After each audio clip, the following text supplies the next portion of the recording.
Good evening, everyone. I welcome you all on behalf of Team CSP and also Professor Sangeeta Menon. So, like each Friday, we all get together for an interesting lecture with a new speaker.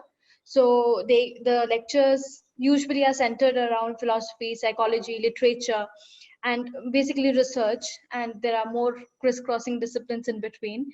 So, we keep our promise. We have a new speaker with us with a very interesting topic. I'll request Meera Kumar Menon to please introduce today's speaker and also talk about the title of today's lecture. Yeah, thank you, Niharika, and a very warm welcome to all of you. So it's a pleasure to welcome you, Devashri. Devashri Trivedi holds an MA in linguistics and has recently completed her doctoral thesis in the linguistic examination of Gujarati language. She has worked as a teaching faculty at the Department of Linguistics, the Maharaja Sayaji Rao University of Baroda. She is currently associated as a Gujarati language consultant and translator with UK-based GPS developers. She aims to further her research investigating Gujarati from various aspects of its evolution, development, and current usage. So it's nice to have you, Devashri, and we are looking forward to hear from you. So I'm sure it is, may I say, an exotic topic about the genealogical record books of Gujarat called the Wahi. So when I went through the abstract, I was not, it excited me, but it is a very unfamiliar territory for me personally. And I'm sure all of us were a little intrigued to know what this is all about. So over to you, please tell us more about it. Thank you, Meera and Niharika, and a very good afternoon to all of you. I hope I'm audible. If anyone of Yes. you can confirm. Okay. All right. So I first of all wish to begin by congratulating and thanking NIAS for creating this platform where any new research idea can be incubated and expressed, and that's exactly what I'm going to do today.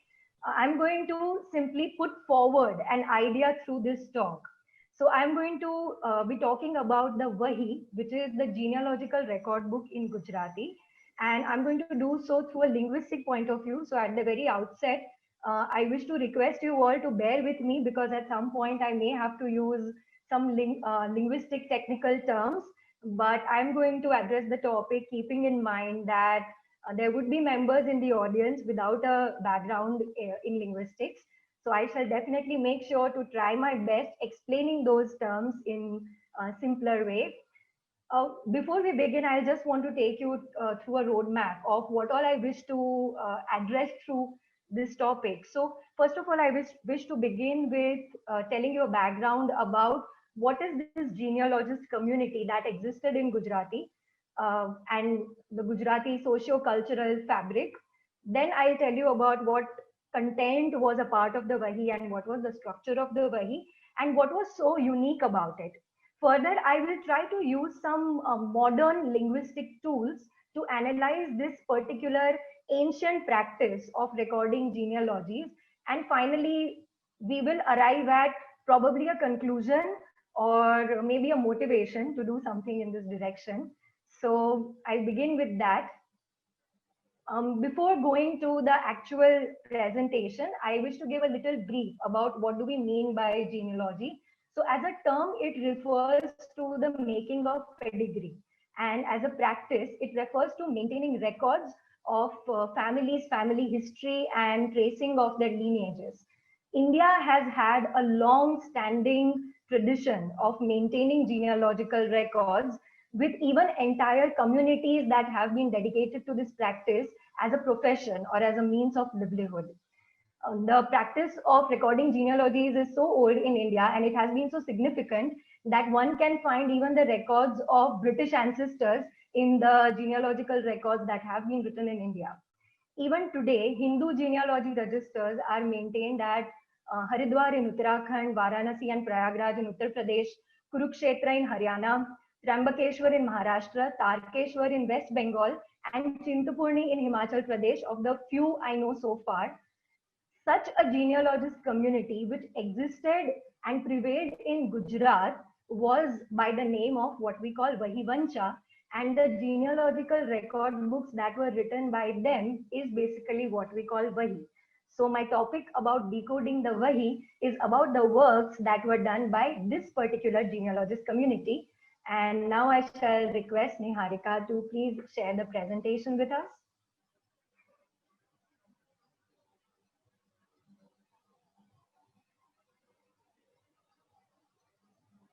Could we go to the first slide?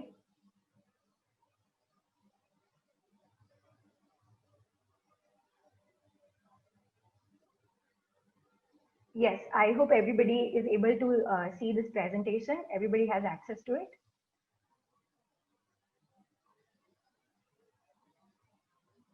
Okay, so the term you read on the screen right now, Vahi Vancha, that is the term that was used for the genealogical record keepers in Gujarat. This term basically has roots in the two words that you see below in blue, where Vahi means a notebook and Vachvu means to read in Gujarati. Right? So Vahi Vancha was basically someone who forms and reads the genealogical record books. The Vahi Vancha community had basically 5 main communities or sub-communities which it comprised of. The largest of that community was the first one that you see on your screen, that is Bhats. The Bhat community basically evolved from the Puranic period due to the intercaste marriage between Brahmins and Kshatriyas. The Bhats maintained genealogies of all castes, and within the Bhats, there were 3 sub-communities, Rao, Brahmbat and Barot. First, we take the highlighted sub-community, that is the Barot. This is the community that I'm going to focus on today. Barots were the largest community within the Bhats, and Barots and Brahmats both maintained the genealogies of all the castes. Brahmats were a smaller community, and finally Raos only maintained the genealogy of the state poets despite the caste, but their genealogies were limited to recording only of the state poets. The second is the Charan community. This was the second largest community. Charans maintained the genealogies of only the Kshatriyas. And third was the Raval. Raval was a Brahmin community, but Ravals maintained the genealogies of Charans. The fourth are the Tirthgors. Tirthgors maintained the genealogies of those Hindus who undertook pilgrimages. So that is why they assume the name of Tirthgor. Tirth refers to pilgrimage and Gor refers to priest in Gujarati. So that's how they assumed the name Tirthgor. And the last was the Mir community. The Mirs were basically Hindus that later converted to the Islamic religion to be complementary to their patrons, as the Mirs were the nomadic genealogists and they maintained the genealogies of the Rabari or the Bharwad communities. The Rabaris and Bharwads were also the nomadic pastoral communities who resided in the border areas of the Kutch region of Gujarat, where the border is shared between India and Pakistan.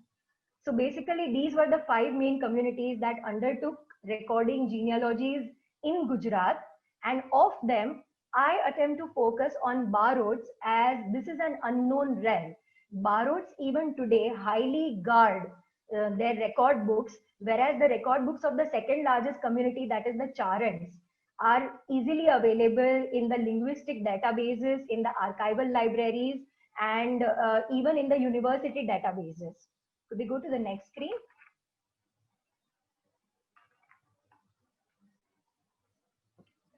So giving you a little background of the Barots, the significance and importance of Barots is evident from the 3 reasons that are visible on your screen.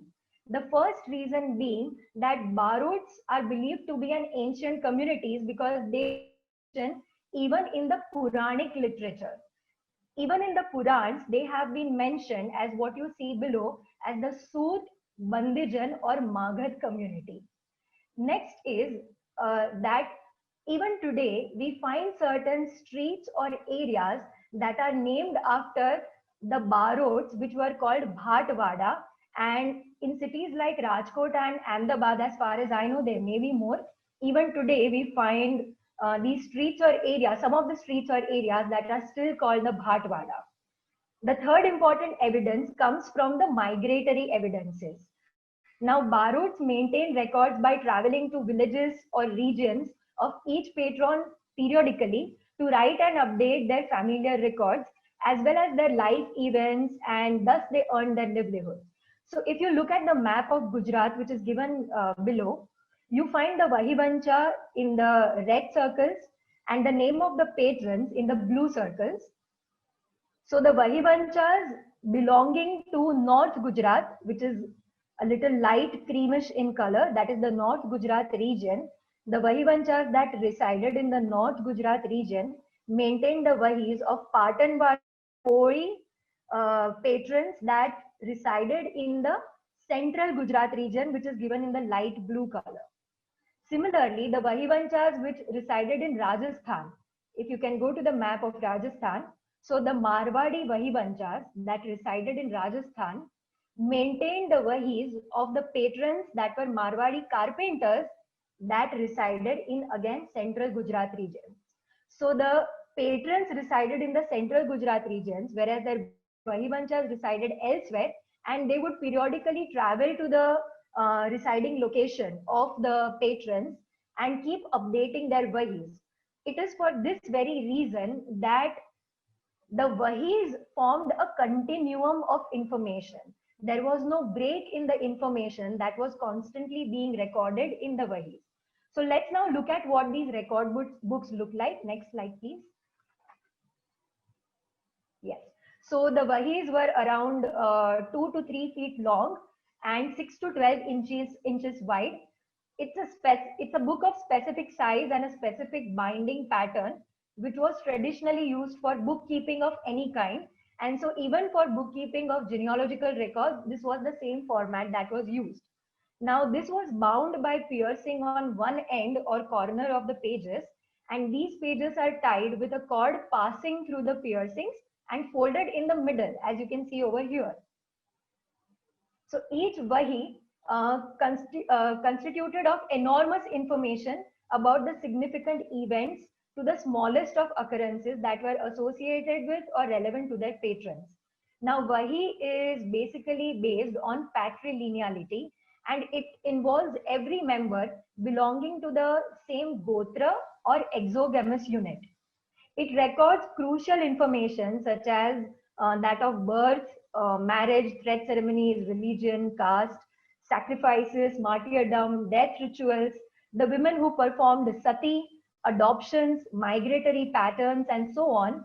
And it also notes the information like donations of money that were given by the patron, the resources of land that the patron had, tree plantations by the patron or his family, means of livelihood of the patron, establishment of important constructions like the water reservoirs, religious monuments, as well as political and social rivalries that the patron's family had. So this makes a Vahi a very, very significant source of historical, political, and socio-cultural information. So while we already know now that what the Vahi consisted of and what all kind of information was recorded in the Vahi, let's take a look at how this information was presented in the next slide. All right, so these were the main 3 unique devices through which all this information was presented by the Vahivanchas in the Vahis. These 3 unique devices or these 3 unique ways of presenting information were through prose, through verse, and through the unique use of script. So let's first take a look at how prose form was used for devising the information. So prose form was nothing but sentence-like constructions. These constructions were like sequence of words or phrases which were in a linear fashion, and each word or phrase which formed a part of that linear construction formed a single unit. So each word or a phrase was a single unit. Now, each of these units were divided by what we call punctuation marks. So these punctuation marks were used to divide each word or phrase which formed a unit. Moreover, abbreviations were also used for specific purposes. Further, suffixes were used to create a certain kind of meaning. Now, what we mean by suffix is that when we add a group of letters to a given word at the end of the word. For example, when I say the word happy, and add the group of letters ness to this word happy, we form a word happiness. So here ness is the suffix of the word happy. So like that, a lot of suffixes were at times also created for specific purposes, which we will look at later. Next is what I call the connectors. So these connectors were word-like expressions. They may not really be words that already exist in the language, or they may not even be the marks or the graphemes, the graphic forms that already exist in the language, but they were created by the Vahivancha. So these connectors were used to connect the different units in the data in which the linear construction was formed. And finally, discourse structure was used in very unique ways to create unique meanings. What we mean by discourse structure means the way in which a text is written. That is how a text is organized or built, how the ideas are built into a text. Next is the verse form. Verse means the form in which poetry is written. So we call them metrical compositions. Metrical composition means a composition which has a definite meter, that is syllables are used in a certain way, in a certain style. Now these Vahis had a very peculiar style of writing these verse forms. Not all verses were written in this peculiar style. Some were written in the standard Gujarati way of writing poetry, but some were written in these very unique styles which were called Dingar and Pingar. Dingar is based on Marwadi, that is the old Rajasthani variety of Gujarati, and Pingar was based on Braj Bhasha. Now there is an Indologist, Tessitore. He claimed that Dingar and Pingar were two different languages in which these poetic compositions were made. However, a very renowned poet and literator of Gujarat has refuted this claim, and he said that Dingar and Pingar were only distinct literary styles of writing this poetry, and they are not really independent languages. So this becomes a very important point of further examination. Now, all these three unique mediums, including the script. So the script medium was based on how the current script of Gujarati existed, which was modified and customized to maintain a certain function. And all these three mediums were finally used to serve one main purpose, which was that of confidentiality. So the main purpose of customizing the structure, the style, and the script while writing these Vahis was that of maintaining secrecy.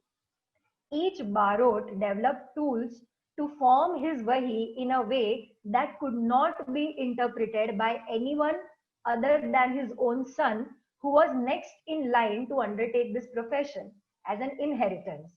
And he was formally trained to be able to interpret these Vahis as well as design them in such a way. The confidentiality of the Vahi was maintained primarily for two reasons: to protect the privacy of the patron and to protect his own livelihood, so that the descendant of the patron does not suddenly change the Vahivancha, does not bring in a new Vahivancha to continue their lineage, and also no other Vahivancha steals their what we can call the intellectual property and is able to misappropriate the Vahis. So let me take you through some examples as representational examples of how these three different unique ways of presenting information was used and how this was used to maintain the secrecy of information. Let's go to the next slide. All right, so I'm going to read out every example to you because I understand that there will be some members of the audience who may not be able to read Gujarati script and some who may not be able to follow the transcription I have given below. Now, this is a typical example of a prose structure, what we call a linear construction. This example is from the Vahi, which was written by Vahivancha Keshubhai Barot of Junagadh for a Sakariya Brahman patron. I'll read out the example to you first. It says, Lavji na Dev Krishna Manak bi Jhaver bi Diwai bi Tashri Achal bi Hari Krishna na Dotra Thakar na Bhanej. So wherever I broke the unit, it depicts the independent unit that was present here. You will also notice that I have assigned a number to certain words over here. Each word has been divided by a colon, as we can see over here. Now, in this construction, many of these words are proper nouns. So the words Lavji, second Devkrishna, third Manak B, fourth Jhaver B, fifth Diwai B, sixth Achal B, seventh Hari Krishna, and eighth Thakar. These are all proper nouns. Then I started looking for what other elements I could understand from this. So I realized that what we call suffixes have been given to certain proper nouns. So see the suffix B, which has been given to the proper nouns Manak B, Jhaver B, Diwai B, and Achal B. On analyzing this, it is understandable that these terms or this suffix stands for a female name. So the proper nouns with suffix B suggested a female member of the lineage. Furthermore, I could also identify a genitive case marker in this entire construction. What we mean by a genitive case marker is the suffix in any language which gives the meaning of. So for example, if I say ghar na darwaja, it means doors of the house. So na refers to of. So when I say Lavji na Dev Krishna, it means that Dev Krishna belongs to Lavji. However, we can also see that these colons that we see over here are continuous when we look at the proper nouns 2 to 5, whereas between Lavji and Dev Krishna, the genitive marker na has been inserted between both the colons, right? Furthermore, on further examination, I wanted to identify what the term in blue, you can see a term in blue indicated, Tashri. Now, I would like to draw your attention to the fact that there is no such term that you can come across in the standard dialect of Gujarati. So this indicates that this was a term that was created as a connector, right? So again, Tashri has been inserted between the colons that separate the 5th unit and the 6th unit. On further probe, one realizes that Tashri is connecting the female proper noun Achal B to whatever came before Achal B. Furthermore, I have another proper noun, that is Hari Krishna, who is suffixed with the 7th proper noun, who is suffixed again with a genitive marker na, and is followed by the noun Dotra. Dotra in Gujarati is a colloquial abbreviation of Dohitra, which means daughter's son or maternal grandson. So what this entire unit means is Hari Krishna na Dotra, which means the maternal Hari Krishna. Further, we have the last unit which says Thakar, that is a proper noun, na again of, and Bhanej meaning nephew. So the term Bhanej is again a common noun. Thakar na Bhanej refers to the nephew of Thakar. What we understand is that when there is no insertion done between the colons, it means that they all belong to the same generation. When some unique term is inserted to divide the colons, it means that there is a break in generation or some other information is being indicated. So how we can understand this entire linear construction is that Lavji is the main patriarch, the first unit, he is the main patriarch. All the other units, 2nd to 5th, Dev Krishna, Manak B, Jhaver B, and Diwai B that you see on your screen, they all do not have any insertions other than being divided by the colons. So they all are siblings. These all siblings belong to the father Lavji. Then we have again a connector Tashri followed by the sixth unit Acharbi, which means that all these siblings were the children of the mother Acharbi. So Tashri here refers to mother of as well as wife too. This unit has been used to connect two connections or two sets of units. Furthermore, we have the seventh unit which says Hari Krishna Na Dotra, which means maternal grandson of Hari Krishna. So grandson can only refer to Dev Krishna, which means again the male family heir has been used as the main unit to connect the entire set of siblings to the mother's family. And Thakar Na Bhanej, the final unit, refers to the fact that the grandfather Hari Krishna belonged to the surname or the family name Thakar, right? So all these siblings are the maternal grandchildren of the Thakar family, whose main patriarch is again Hari Krishna. What this entire construction constantly foregrounds or focuses is the fact that the Vahis kept in focus the male patriarch of every lineage. Now, I hope that understanding this construction was very easy to you now. And even if it wasn't, I'll be more than happy, because when I started analyzing, it absolutely wasn't easy for me to do so, as it was just a line full of words and punctuations. So what helped me understand this was the realization that these Vahivanchas typically were creating sets based on the male heirs. So every male heir was perceived as a set or a whole which consisted of other family members, and then connections were established between all these sets. So I realized that there could be cognitive linguistic tools which can be applied to understand or interpret these kind of constructions better, and I made an attempt to it. So before we go to how I analyze this using cognitive tools, let me just give you a brief of what kind of tools I used for the analysis. Let's go to the next slide. Okay, so there will be a little technicality on this slide, but please don't worry. I'm going to try and simplify this to you. And I'm sure at the end of it, you're going to have a feeling that, oh, we do experience this every day. We just didn't know the term for this. All right, so the first term you see over here is embodied cognition.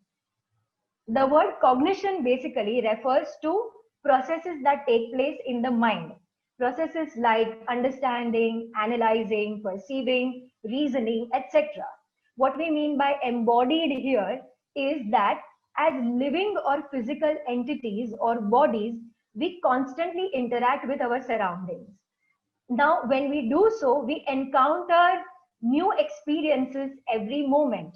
So these experiences are conceptualized by us in our mind, and that is how we create thoughts or design thoughts about those experiences.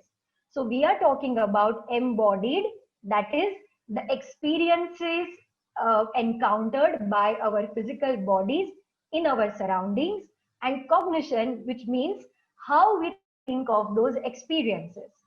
When we conceptualize these experiences in terms of space, so how we look at it is that we perceive a certain space, a certain fixed space, and we think of entities which are contained in these spaces.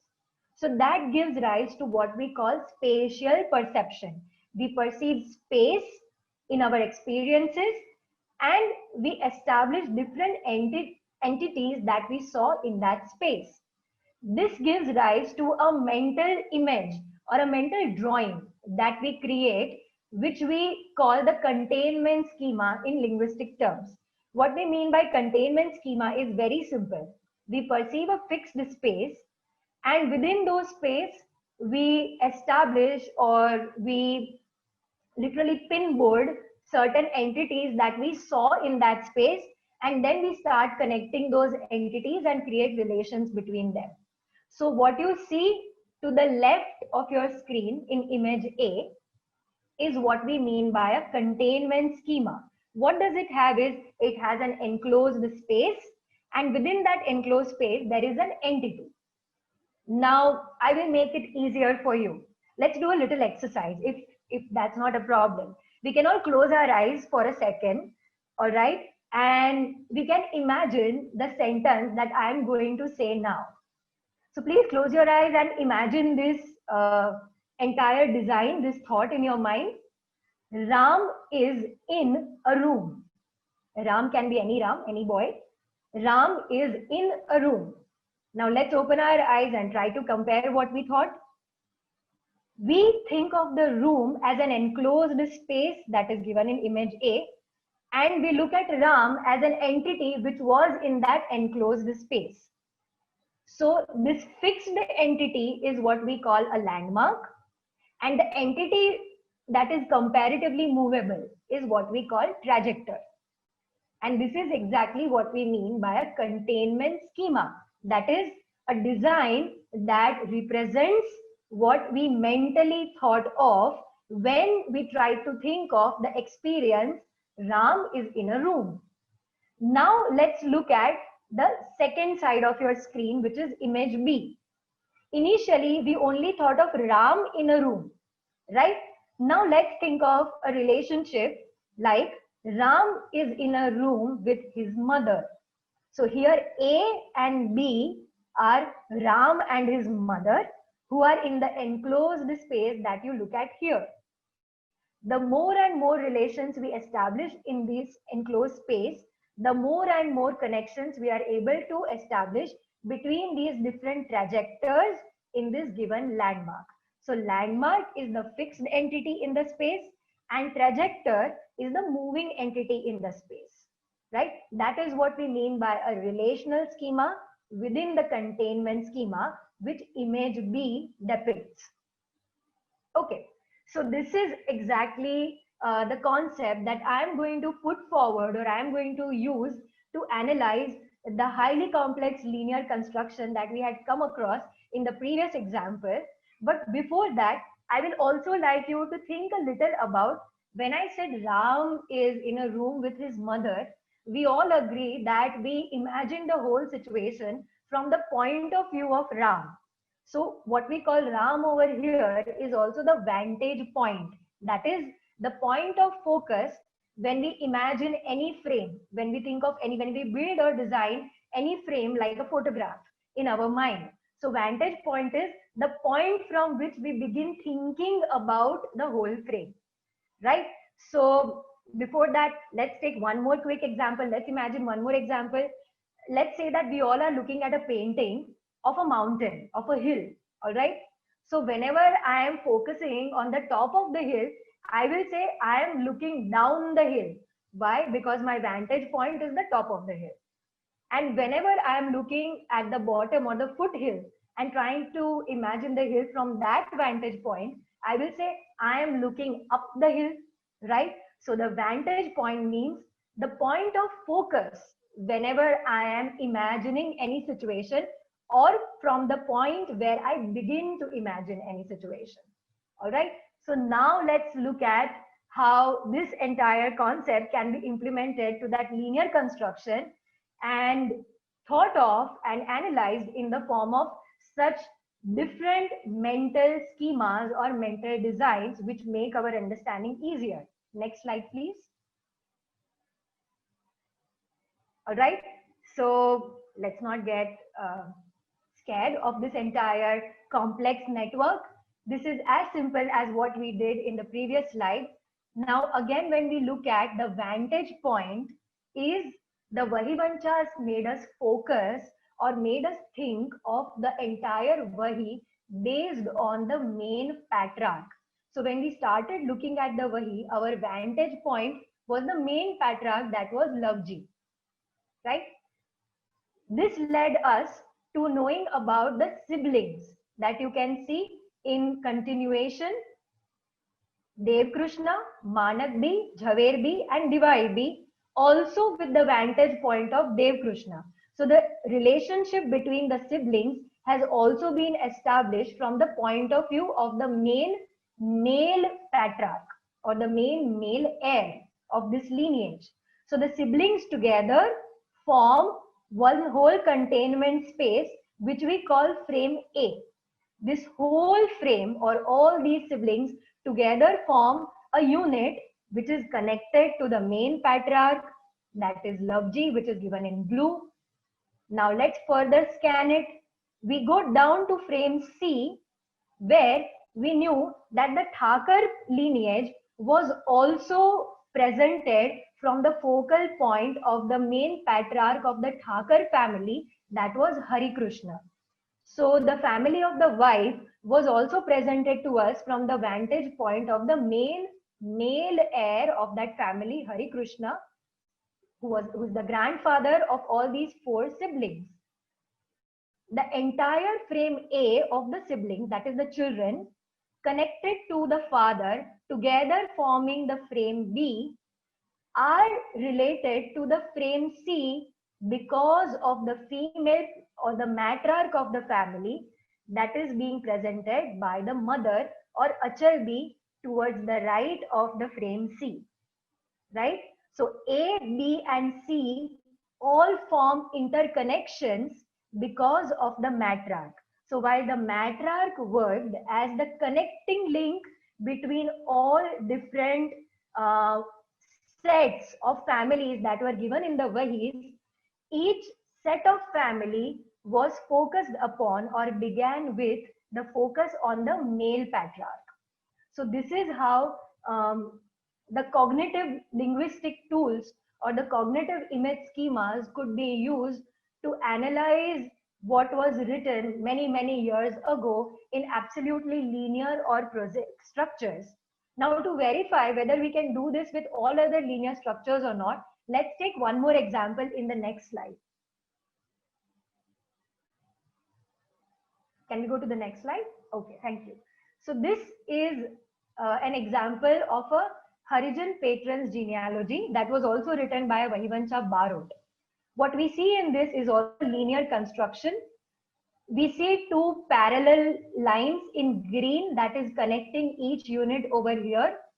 Now this data or this entry begins with the village of the patron, that is Gam. So this example reads as Gam Chitrod Ma Re, Desh Wagad Ma Re, Sakhe Gedia. Before going further, I would like to explain you these 3 records in this entry. Gam refers to village. So this is a verification that the Vahivanchas did imagine the entire lineages as spaces or containers which contain the different members of the lineage. These lineages were contained in the villages, in the clans, or in the areas in which they resided. So a cognitive schema is very effective in being able to understand these Vahis which had all these complex constructions to maintain the secrecies. So Gam Chitrod Ma Re means that they resided in the village called Chitrod. The suffix ma over here, which you find everywhere marked in blue, refers to locative case. Locative case means in, the meaning in. So residing in the village Chitrod, that's what this refers to. This further goes to Desh Wagad Ma Re. Now, this term that comes towards the end of each unit, that is Re, is a colloquial version of the verb Rahe in Gujarat. Rahe means to reside or to live. So here Desh refers to the frame B, which you see below. The frame B, which means area or locality. Right? It further talks about one more schema, that is Sakhe Gedia. The third one which you read, the third unit, Sakhe Gedia. Sakhe is again an abbreviation or a colloquial version of Shakha. Shakha means a branch or a clan of a community. So the third container which is being depicted by the Vahivanchas is that of clan, and then begin the actual entry of the lineage, that is Natha, which is a proper noun. Natha Mura Na. Mura Na means of Mura. Na is again of, the genitive marker. Next is Aju Mura Ni. So Aju is a female because Ni means of, referring to a female. So here we can say Mura is the patriarch and Natha and Aju are the siblings who belong to the same father. What sets this apart from the previous example is that in the previous example, the entire entry was written in the descending order. That is, it began with the first ancestor first and then descended to the current ancestor. Here what we see is that this particular entry begins with the ascending heir first, or it is in the ascending structure. It begins with the current surviving member of the lineage first. So it begins with the surviving male Natha, who is the son of Mura. So rather than beginning with Mura as the main patriarch, it begins with the child of Mura. It then goes to Mura's father, then Mura's grandfather, and so on.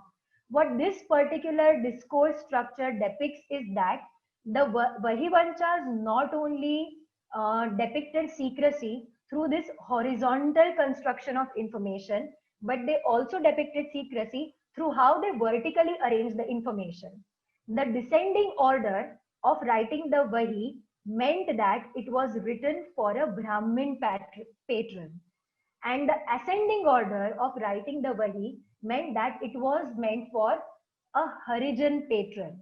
And as you saw in both examples, all information has been written, including the village, the area or locality in which they resided, the clan of the Vahivancha, and there's a lot more information that is encoded here. But what was never explicitly mentioned was the caste. So the caste was implicitly conveyed by the vertical structure of how they formed or they recorded information in the Vahi.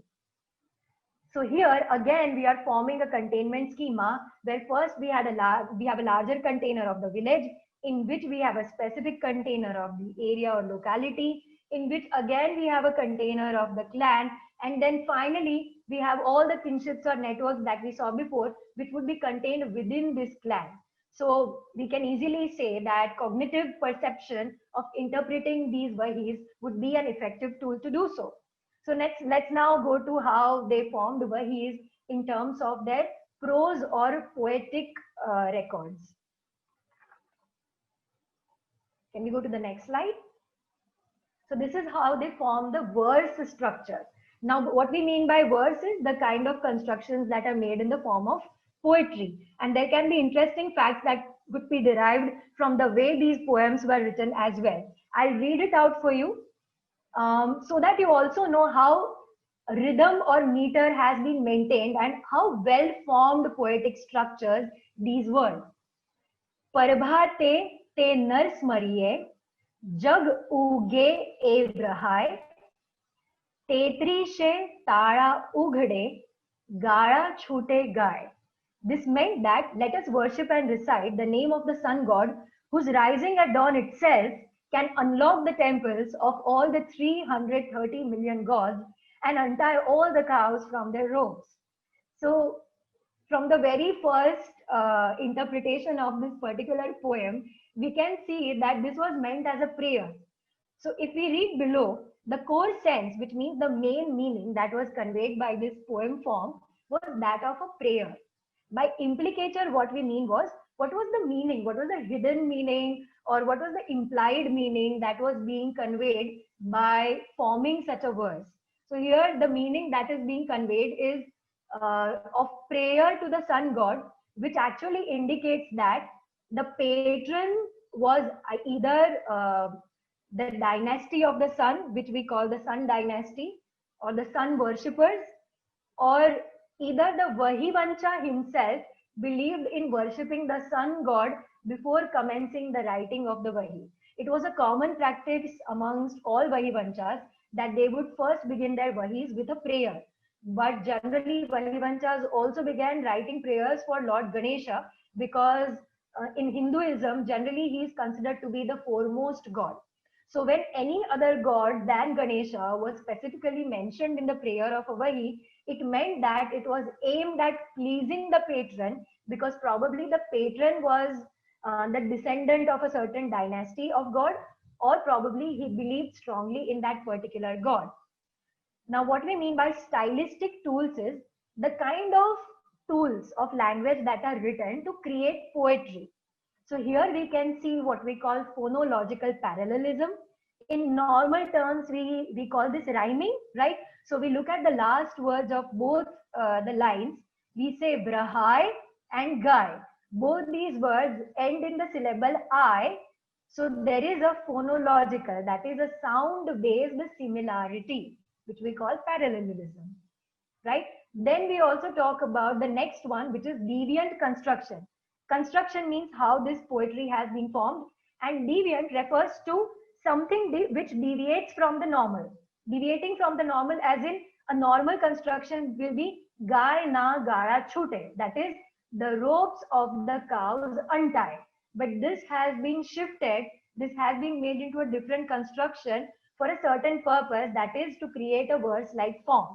Also, we see the use of metaphors, that how untying of the ropes, of all the cows has been used to convey the metaphor of unlocking opportunities and breaking the obstacles whenever we worship God. Let's look at the next example. Can you go to the next slide? So again here, we can see that it's a well-formed verse, it's a well-formed poem. I read it out for you. Karta karo vichar, ketli baki rahi, kaalni kone khabar, jindagi jati rahi. From the way, if you can follow how I'm reading it out, you can very well understand that it's there is a rhythm, there is a meter, it's a well-formed verse. We can also see alliteration, that is the repetition of the sound ka. Constantly happening here, right? So what this particular verse meant is, reflect upon how life is passing by and how little is the time one has to do good deeds. The main meaning of this is that it was written to make a remark or a comment, but actually the hidden or implied meaning was that it was meant for an implicit criticism of the patron's possible misdeed, or the patron's lack of moral fiber, or the mistreatment of Vahivancha by the patron's family. So the Vahivancha cannot explicitly call names to the patron or his family, and therefore he used such kind of implicit verses to convey such meaning. One would think that why would he say something bad to the patron altogether? This was because the patron never would want to lose the other noble patrons if at all others found out that he was associated with a patron who did not have a good or a higher moral fiber. Now, next, if we look at the stylistic tools that I have previously explained, that we see phonological similarities between both the lines of the verses. We can also see a structural similarity, that is, both verses. Structural means in the way they have been constructed. So there is a structural parallelism. They both have equal number of syllables, and each word also has the same number of syllables in this verse. As I said, there is alliteration of ka, and lastly, there is an implicit imperative. Imperative means to give a command to someone. So they are implicitly commanding, or they are implicitly demanding from the patron that you don't have much time left, so you better engage yourself in good deeds. Let's go to the next slide. Can we have the next slide?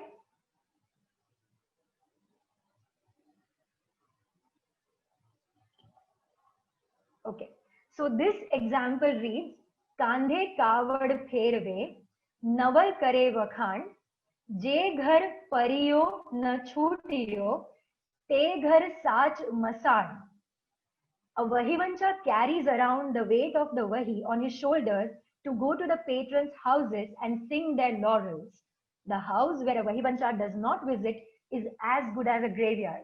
This is a very interesting verse that they have mentioned, and they recorded it in the Vahi of a patron, which makes it more interesting. The core sense, the core meaning of this particular verse is that of propaganda. They are establishing their own significance and their own importance in the society.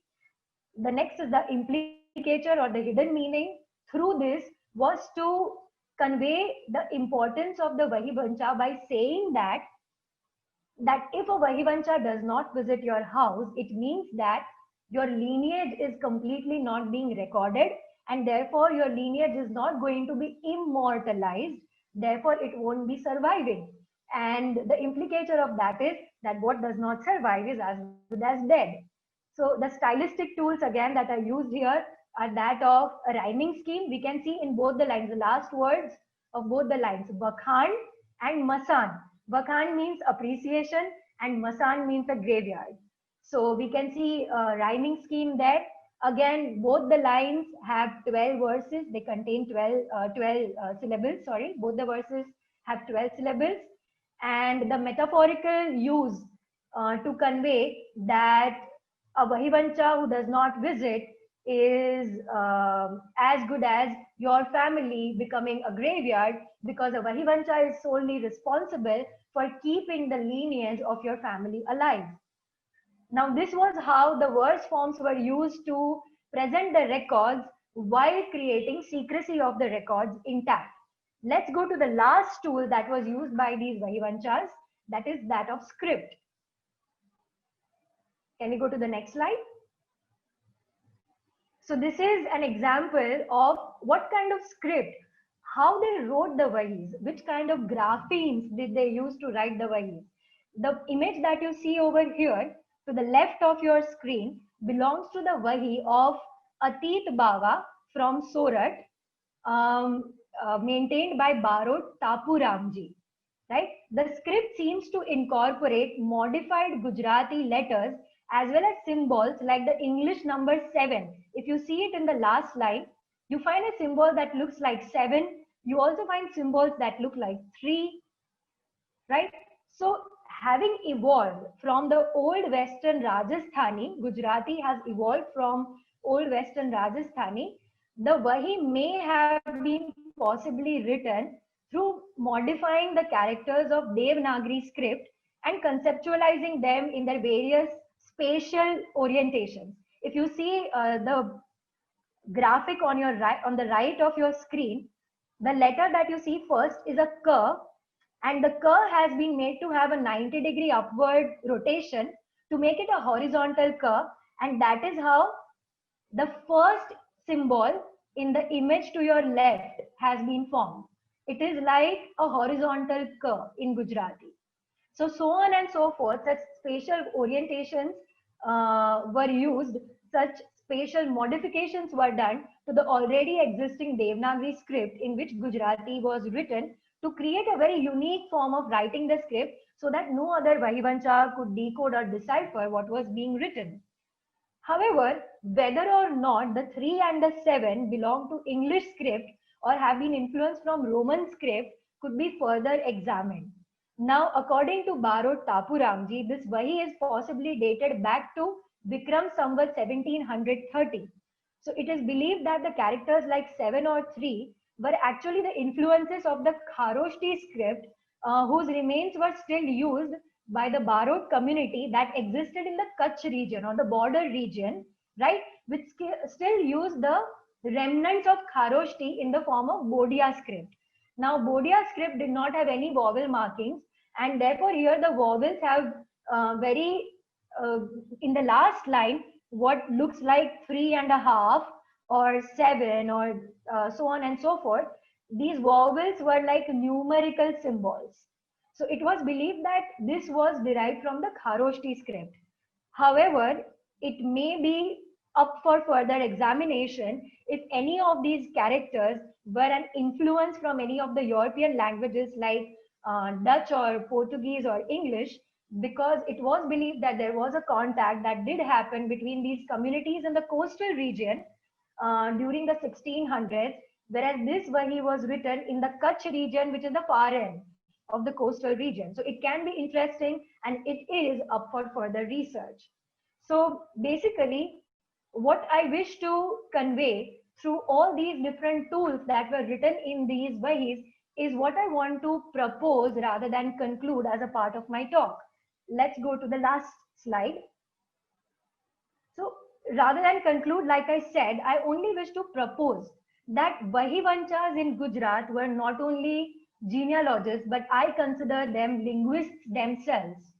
at the very basic concept, if we wish to study language, we consider language that exists at two basic levels. At the level of form, which means structure, and at the level of function, which means how the structure is used. So first, let us look at how the form or the structure was used by these Vahivanchas. First, we looked at the discourse organization, that is how the text was organized. We saw that they used the information of the caste of a patron by organizing the discourse in the form of ascending to descending order. Second is a distinct sentential construction, that is they use varied forms of linear constructions and very complex connections between the units in those linear constructions, those sentence-like constructions, to convey information regarding the kinships, the relationships. Third is the unique use of morphological form. Morphology means the how words are in a language. So they were using creative forms of words. They were creating words, right? That's what we call the next point, which we call relexicalization.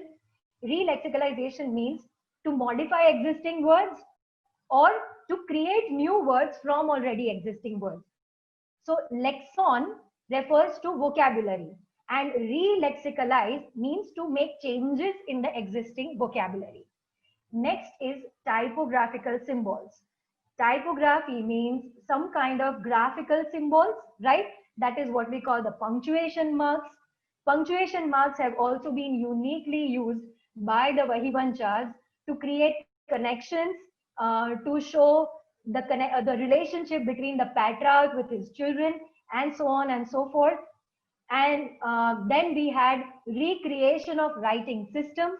So even the scripts, the Vahivanchas could even decode scripts, deconstruct scripts, and reconstruct them to customize them for their own purpose.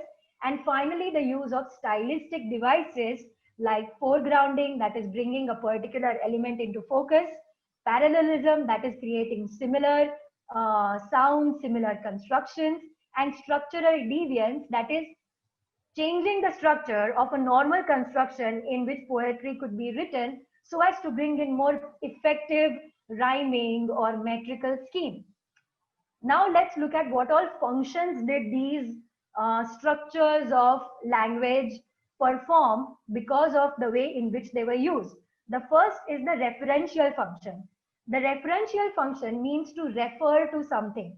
The Vahivanchas very interestingly use the linear construction of information to only convey the factual records. So only relationships or names of villages, etc. were used in the linear construction.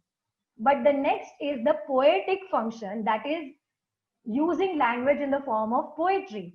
So these kind of metrical discourses or the poem forms were used to either convey their opinion, to pray, that is to express their belief, or to criticize. So basically, the poetry form was not used to convey data as facts, but to convey data more of as opinions or beliefs of the Vahivancha.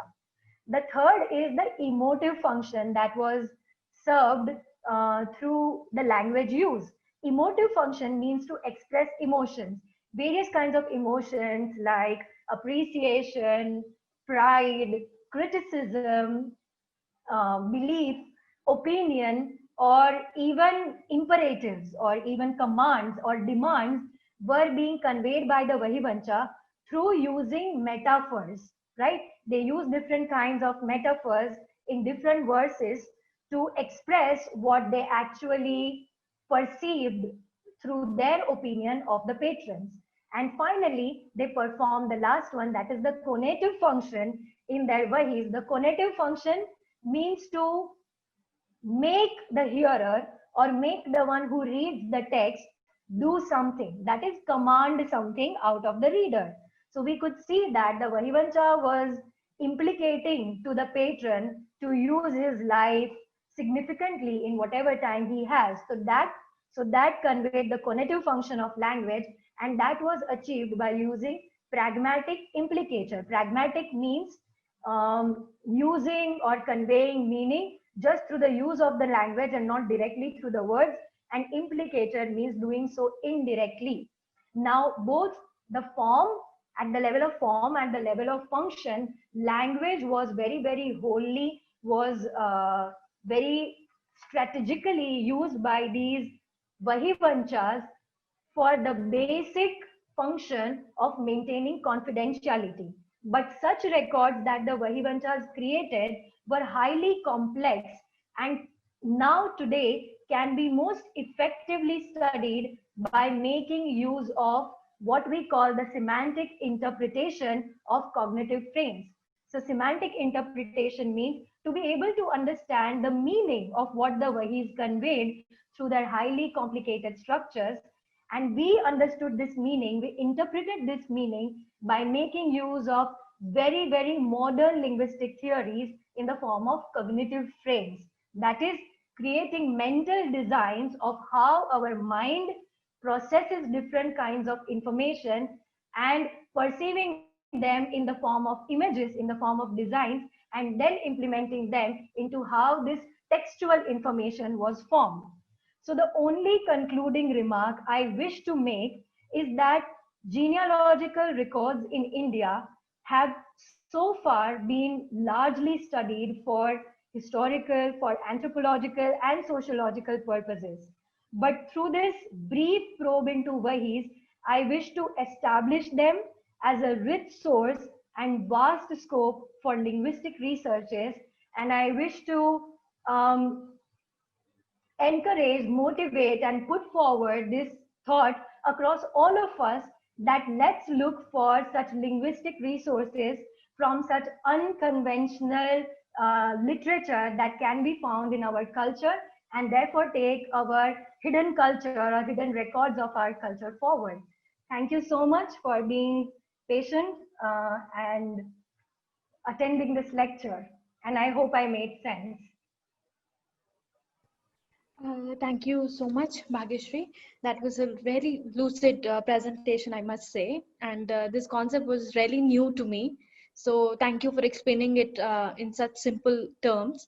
So I request if there are any questions, any comments, or any ideas that you want to discuss, please feel free to write it in our chat box.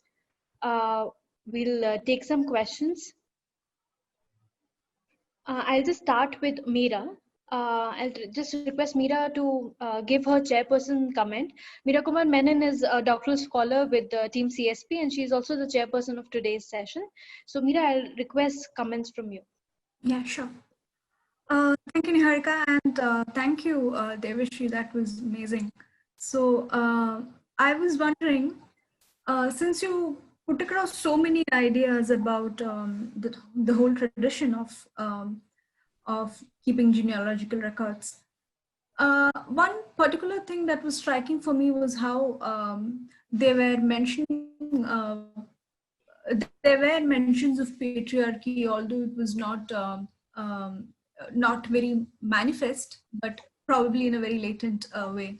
So I was thinking in terms of constructivist theories, how language, does its bit in constructing realities, and vice versa, probably as well. So, so what do you think of this relationship? Do you think it is bidirectional in the sense that these Vahis probably influenced the way in which people thought in the coming years, or even in that particular period of time? Was it merely a reflection, or did it also influence upcoming societies or the upcoming times? And then another interesting thing that I thought of was about this specific tradition in Kerala, which is called Panapata, which is again about a group of people, somewhat probably, I'm guessing, like the Vahivanchas, who used to go around and sing the legacies of famous traditional houses in Kerala. So I was wondering whether we could probably, do some parallel studies about these two traditions. I'm not aware of a specific tradition such as this in other societies or other cultures, but in Kerala, we definitely have one of those. So I wanted to know, are these Vahivanchas a traditional occupation of some sort? I mean, is it a caste-based occupation? Are they just poets or just people who make records, or is it something that is passed on through generations? And another, not question, but I was also wondering whether these Bahis, did they have an insight for the future, like a vision for the future? Did they promise that, you know, the legacies of these houses will be carried forward? Was that something that the patrons also looked forward to? So these were some things that came to my mind. I find all the three observations very exciting, fascinating, and I would say that we did think on the same page, because when I first came to know about the existence of these Vahis, it was because of a page that I found of my own family. Now in Saurashtra, where these Vahis are found even today, all right, highly guarded, it's very difficult to get hold of the primary sources, because one thing is it's very expensive to even look at a Vahi. You are charged a huge sum to even take a Vahi in the hand, because they understand the value of that. And that is why it's very, very difficult to get hold of a primary source. So when I came to know about this concept of Vahis, um, like you said, that did it influence the thought process because it presented a patrilineal discourse, or was it vice versa? And as far as I have read so far, what I understand is it presented what already existed in the society. So they focused what the entire writing of the Vahi was focused based on the male members, because of the patriarchal system that was followed during those times. Again, if we date back the existence of Vahivanchas, it goes back to how I had mentioned that in the Puranic period, the literature mentions them as Sut or Bandijan or Magar. Okay, so many of these were actually state poets. So that was the second point you observed, that they were state poets, but basically what their role was, that basically the entire profession belongs to the fact, it belongs to the time of monarchy or when dynasties existed. So their role was that after the announcement that the king will be coming in was made, the heralding was done, it was the duty of these state poets to start singing the laurels of the king. So that's something similar to what you talked about in Kerala. Mm-hmm. Right? So they started singing about the laurels of the king, but these laurels had to be highly detailed. So they had to make sure that it incorporated every possible achievement that the king has had so far, including the physical strength of the king, including how he's raising his children. So we can understand how detailed were the records of these state poets. So this is how the profession evolved. So I have faintly come across this, and this needs to be verified further. But when Sita Swayamvar took place, when the announcement that now Ram will be picking up the bow was made, first a Sut was asked to sing laurels of Ram. So this has existed, this concept has existed, and it probably did start with singing laurels of the patron. And therefore, they had to keep a detailed record of what all achievements or strengths of the patron, or the positive aspects of the patron's family and his lineage could be talked about to the society, or to the kingdom in general, so that it could establish trust amongst his subjects that we are in safe hands of sorts, and also talk about the philanthropic works that the patron was doing for the society. Secondly, whether did it have any idea of the scope of existence of the lineage or not. This, can we rely on that or not, is what I am not sure of, because it was from what I have seen in the Vahis so far, and that also from secondary sources, because like I told you, these are very guarded Vahis, and we can only reach these Vahis through an actual Barot. We have to find a Barot and we have to go to him. I know of Barots, but going to them can cost you, right? So that's what I meant. So from the secondary sources, what I realized is whenever there was any mention of whether this lineage will go forward or not, it was more of an opinion of the Vahivancha. Where the Vahivancha was treated well, he always appreciated the patron and blessed the patron that may your lineage continue forever. So it was more in that form. However, if there was a deformity that was found in the patron's family, in terms of that the patron is not capable of having an heir, that would be mentioned as a factual record.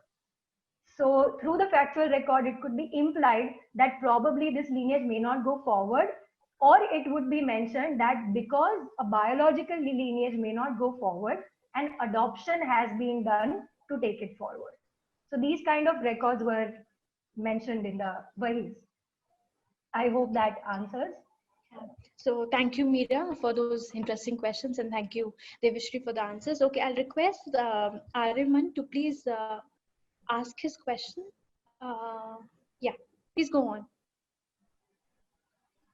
Yeah, hello Devashri. So it was a very nice session by you. And I have a question. I'm just a little curious about the difference among the Charan Bhats and Bandijan.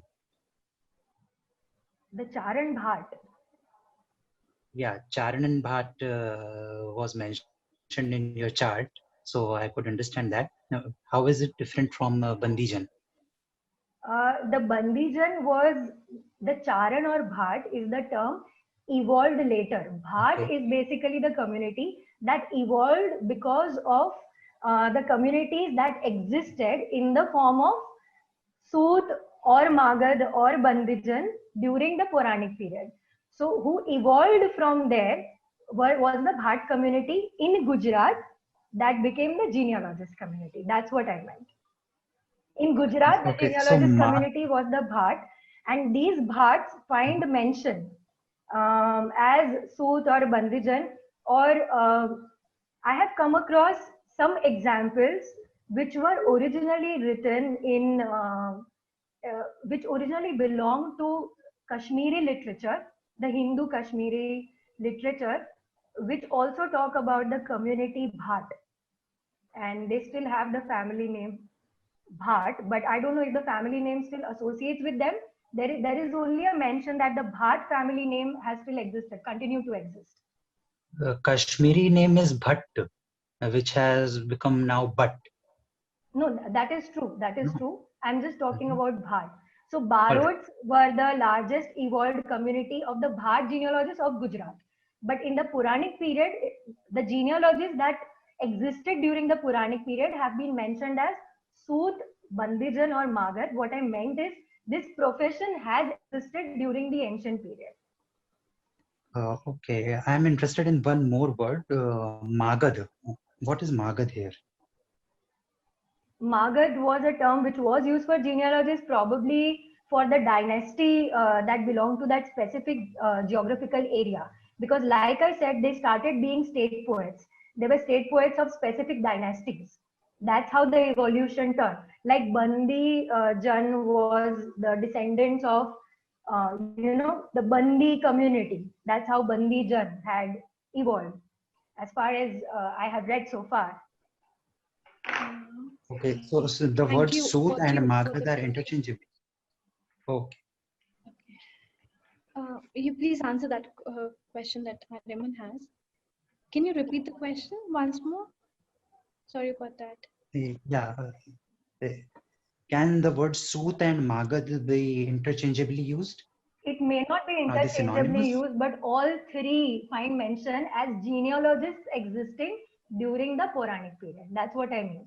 I'll just give a short example. See, there was Keshav Das, a literator called Keshav Das, in his works, in one of his works, which is written on Rajbir Singh Dev Bundela, if I'm not wrong, right? And it's dated 1607, Varsimha Deva Charita.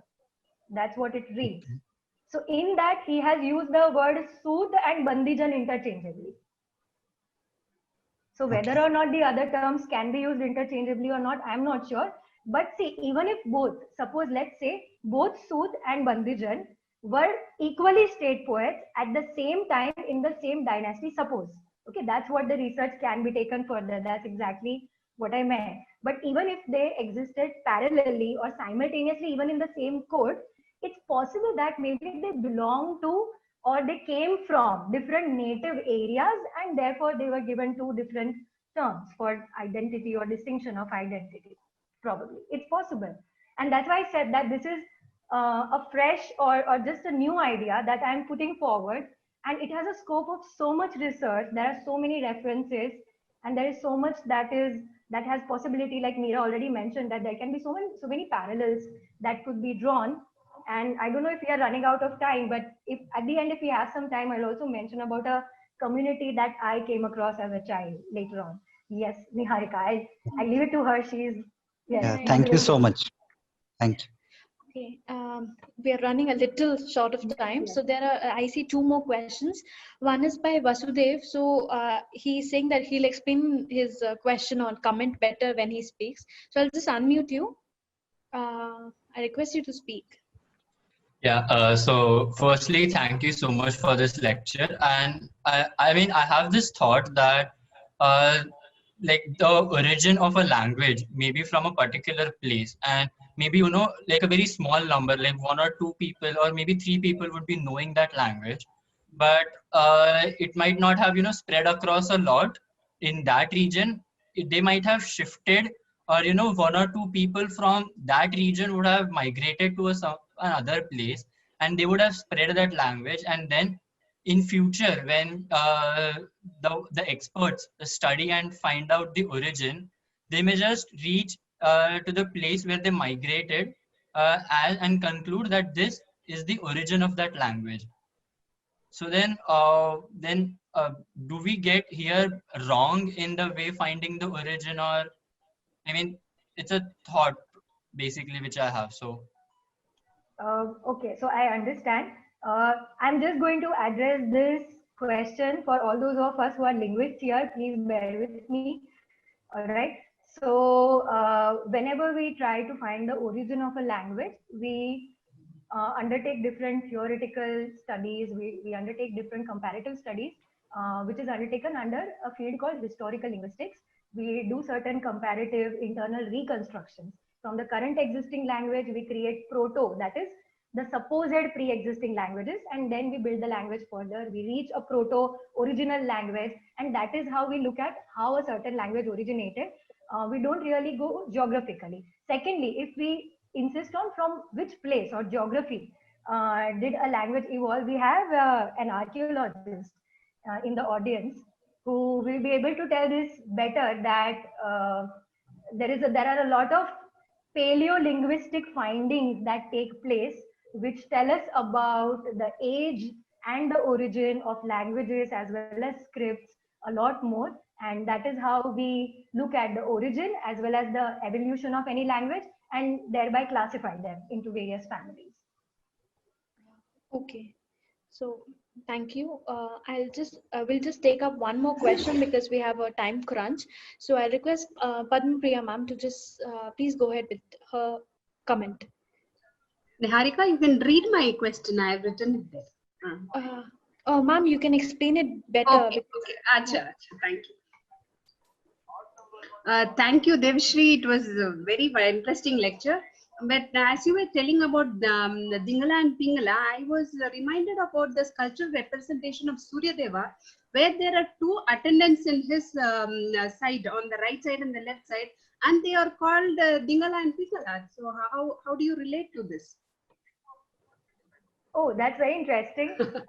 That's what I was very surprised as you were narrating this particular incident, because I'm looking into the sculptural representation or the iconographic representation of sculptures from the Vedic period to the stylistic changes to the present period. So in that way, I was very surprised to see this particular linguistic division which you were telling. So I think I would say I am getting more encouraged to say that I'm going to pose this question right back at you and help me understand this concept, because this is really interesting. Definitely. I'm so happy that at least this observation, we could at least achieve this observation because of the talk, because when I first came to know about something called a Vahi and all this kind of information that it has constituted of, my first reaction to that was it may have a lot of connections in the ancient literature or ancient socio-cultural circumstances and symbolisms that might have existed, and that's what is getting reflected in these ways. Also, ma'am, I will like to know about this more for the reason that these Vahivanchas traveled a lot, and though I right now do not have absolute evidences of the same, it is believed that they did travel to the region which they call Dakshin Bharat. Okay. So we may have influences, we may have contact that may have taken place between these two cultures, and that is how they might have introduced certain concepts into their Gahis because of contact with other cultures. And one more reference I was reading is that Gujarat has the largest number of Surya temples. Yes. And Surya temples, and this is something related to the temple and their Dangla and Pingla names which has been related. Probably I should, take up this as a research, and I should read more on that, in fact. Definitely. And whatever Gujarati I can help with, I'm definitely Thank you. I contribute. But how I can presume, presume this is probably that maybe it's possible that the concept of Dingal and Pingal as two distinct parallelly existing entities connecting with the same larger entity may have existed in the culture, and therefore when they might have created literary styles to Yes. express the same, they Yes. might have adopted these names. It's Definitely. But may it's be very possible. interesting to read on this as well. Thank you so much. Thank you to you as well for making this observation. I'm Yes, really Okay, thank you so much, ma'am. Devashri, I think probably I shared ma'am's email address with you. You can get in touch with her later on. So I see there are no more questions as of now, but we'll be opening the WhatsApp group. Meera will be coordinating the groups. So we'll open the WhatsApp group for 1 hour. So people who want to comment or discuss with you on the groups will be able to come up with more questions. So we can just quickly discuss in 5 minutes the experience that you wanted to share. You were saying that a childhood experience is something that you wanted to. well, thanks to Meera, yeah, I'm reminded of that experience because she mentioned about the community in Kerala.